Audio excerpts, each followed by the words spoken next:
بسم اللہ الرحمن الرحیم۔ اللہ کے نام سے شروع جو نہایت مہربان ہے۔ السلام علیکم سامعین، آپ سب کو شاہین سپیکس میں خوش آمدید۔ آج میں آپ کو آقا کریم صلی اللہ علیہ وسلم اور ایک یہودی لڑکی کے قبول اسلام کا دلچسپ واقعہ سنانے جا رہی ہوں، لیکن اس سے پہلے چینل کو سبسکرائب کر دیجیے اور بیل آئیکن کو پریس کر دیجیے تاکہ ایسا ہی حکمت آمیز اور ایمان افروز واقعات آپ کو سننے کو ملتے رہیں۔ ایک یہودی نے اپنے بیٹے سے کہا، جاؤ بازار سے سودا لے آؤ۔ وہ چلا گیا، لیکن جب وہ راستے سے گزر رہا تھا تو اس کی نظر حضرت محمد صلی اللہ علیہ وسلم پر پڑی، اور آپ صلی اللہ علیہ وسلم کی نظر بھی اس لڑکے پر پڑی۔ آپ صلی اللہ علیہ وسلم کی نظر کا اتنا اثر ہوا کہ وہ لڑکا وہیں بیٹھ گیا اور کافی دیر تک بیٹھا رہا۔ وہ یہودی کبھی اندر جاتا کبھی باہر جاتا کہ لڑکا کہاں رہ گیا ہے، آیا نہیں ابھی تک۔ سورج غروب ہو گیا ہے اور مغرب ہونے لگی ہے۔ لڑکا شام کو گھر آیا تو باپ نے پوچھا، ارے نادان، اتنی تاخیر کیوں ہوئی؟ باپ بہت غصے میں تھا کہ بڑا نادان اور پاگل بچہ ہے، میں نے کہا تو جلدی آنا، اس نے اتنی دیر لگا دی۔ تمہیں سودا لینے بھیجا تھا اور تم خالی ہاتھ واپس آ گئے ہو، سودا کہاں ہے؟ بیٹا بولا، سودا تو میں خرید چکا ہوں۔ باپ، کیا پاگل آدمی ہو تم؟ میں نے تجھے سودا لینے بھیجا تھا، سودا تمہارے پاس نہیں اور کہتے ہو خرید چکا ہوں۔ بیٹا بولا، بابا یقین کریں، سودا خرید آیا ہوں۔ باپ بولا، تو دکھاؤ کہاں ہے؟ بیٹے نے کہا، کاش تیرے پاس وہ آنکھ ہوتی تو تجھے دکھاتا میرا سودا کیا ہے۔ بابا، میں تمہیں کیا بتاؤں میں کیا سودا خرید لایا ہوں۔ باپ نے کہا، چل چھوڑ، رہنے دے۔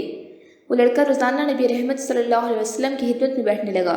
یہودی کا اکلوتا بیٹا تھا، بہت پیارا تھا، اس لیے کچھ نہ کہا۔ کچھ دنوں بعد وہ لڑکا بیمار ہو گیا، کافی دن بیمار رہا، اتنا بیمار ہوا کہ کمزوری کی وجہ سے کروٹ لینا بھی مشکل ہو گیا اور پھر قریب المرگ ہو گیا۔ یہودی بہت پریشان تھا، وہ بھاگا ہوا آیا، رسول صلی اللہ علیہ وسلم کی خدمت میں حاضر ہوا اور بولا، میں آپ کے پاس آیا ہوں، آپ تو جانتے ہیں کہ میں یہودی ہوں، مجھے آپ صلی اللہ علیہ وسلم سے کوئی اتفاق نہیں ہے، مگر میرا بیٹا آپ صلی اللہ علیہ وسلم کو دل دے بیٹھا ہے، اس وقت قریب المرگ ہے، آپ صلی اللہ علیہ وسلم کو رات دن یاد کر رہا ہے۔ کیا ممکن ہے کہ آپ صلی اللہ علیہ وسلم اپنے اس دشمن کے گھر آ کر اپنے عاشق کو ایک نظر دیکھنا پسند کریں؟ کیا یہ آرزو پوری ہو جائے گی کہ وہ مرنے سے پہلے آپ صلی اللہ علیہ وسلم کا دیدار کر لے؟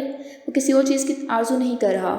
آپ صلی اللہ علیہ وسلم نے اپنے اصحاب سے فرمایا کہ تم لوگ بھی ساتھ چلو اور جا کر اس لڑکے کا دیدار کرتے ہیں اور اسے بھی اپنا دیدار کراتے ہیں۔ آخری لمحہ ہے، آنکھیں بند ہونے سے پہلے ہم سے کچھ دینا چاہتے ہیں، چلو چلتے ہیں۔ یہودی کے گھر پہنچے تو لڑکے کی آنکھیں بند تھیں۔ حضور صلی اللہ علیہ وسلم کا سراپا کرم ہی کرم ہے۔ لڑکے کی پیشانی پر اپنا دست مبارک رکھا، لڑکے کی آنکھیں کھل گئیں جیسے زندگی لوٹ آئی ہو، جسم میں طاقت آ گئی، ناتوانی میں جوانی آئی، آنکھیں کھولی، رخ مصطفیٰ صلی اللہ علیہ وسلم پر نظر پڑی، ہلکی سی چہرے پر مسکراہٹ آئی، لب کھل گئے، مسکراہٹ پھیل گئی۔ رسول صلی اللہ علیہ وسلم نے فرمایا، بس اب کلمہ پڑھ لو۔ لڑکا اپنے باپ کا منہ تکنے لگا تو وہ یہودی بولا، میرا منہ کیا تکتا ہے؟ ابو القاسم یعنی محمد ابن عبداللہ جو کہتے ہیں کر لو۔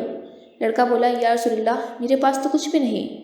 آپ صلی اللہ علیہ وسلم نے فرمایا، بس تم کلمہ پڑھ لو، میں جانوں اور جنت جانے، تم میرے ہو، جاؤ، جنت بھی تو میری ہے، جنت میں لے جانا میرا کام ہے۔ لڑکے نے کلمہ پڑھا، جب اس کے منہ سے نکلا محمد رسول اللہ، روح پرواز ہو گئی، کلمے کا نور اندر چلا گیا، آنکھیں بند ہو گئی، لب خاموش ہو گئے۔ لڑکے کا باپ جو کہ یہودی تھا بولا، محمد، میں اور آپ دونوں مخالف ہیں، اس لیے یہ لڑکا میرا نہیں رہا، اب یہ اسلام کی امانت ہے، اگر کاشانہ نبوت سے اس کا جنازہ اٹھے تب ہی اس کی عزت ہے، لے جائیں اس کو۔ پھر آپ صلی اللہ علیہ وسلم نے اپنے صحابہ سے فرمایا، سب مل کر اسے اٹھاؤ، اس کے جنازے کو کندھا دو۔ جب آپ صلی اللہ علیہ وسلم اس یہودی کے گھر سے رخصت ہو رہے تھے تو آپ صلی اللہ علیہ وسلم کی زبان مبارک پہ یہ الفاظ تھے، اس اللہ کا شکر ہے جس نے میرے صدقے اس بندے کو بخش دیا، اس اللہ کا شکر ہے جس نے میرے صدقے اس بندے کو بخش دیا۔ اللہ اکبر، کیا مقام ہوگا اس عاشق کے میت کا، اس کو صحابہ رسول جیسی عظیم ہستیاں کندھا دے رہی ہوں اور آگے آگے محمد مصطفیٰ صلی اللہ علیہ وسلم خود ہوں۔ قبر تیار ہوئی، کفن پہنایا گیا، حضور صلی اللہ علیہ وسلم قبر کے اندر تشریف لے گئے، قبر میں کھڑے ہوئے اور کافی دیر کھڑے رہے اور پھر اپنے ہاتھوں سے عاشق کی میت کو اندر اتارا۔ آپ صلی اللہ علیہ وسلم قبر کے اندر پنجوں کے بل چل رہے تھے، مکمل پاؤں باریک نہیں رکھ رہے تھے۔ کافی دیر کے بعد آپ صلی اللہ علیہ وسلم قبر سے باہر آئے تو چہرے پر تھوڑی زردی چھائی تھی، تھکن محسوس ہوئی۔ صحابہ پوچھتے ہیں، یا رسول اللہ، یہ کیا معاذرہ ہے؟ پہلے تو یہ بتائیے آپ صلی اللہ علیہ وسلم نے قبر میں پاؤں باریک مکمل کیوں نہیں رکھا؟ آپ صلی اللہ علیہ وسلم پنجوں کے بل کیوں چلتے رہے؟ تو کریم آقا صلی اللہ علیہ وسلم نے فرمایا، قبر کے اندر بے پناہ فرشتے آئے ہوئے تھے، اس لیے مجھے جہاں جگہ ملتی تھی میں پنجہ ہی رکھتا تھا، پاؤں رکھنے کی جگہ نہیں تھی، میں نہیں چاہتا تھا کہ کسی فرشتے کے پاؤں پہ میرے پاؤں آ جائے۔ پھر صحابہ نے پوچھا، آپ صلی اللہ علیہ وسلم قبر کے اندر کیوں گئے؟ ہم چلے جاتے تو آپ صلی اللہ علیہ وسلم فرمایا کہ میں نے اس لڑکے سے کہا تھا تیری قبر کو جنت بناؤں گا، تب اسی قبر کو جنت بنانے قبر کے اندر چلا گیا۔ تو پھر رسول صلی اللہ علیہ وسلم اتنے تھکے ہوئے کیوں ہیں؟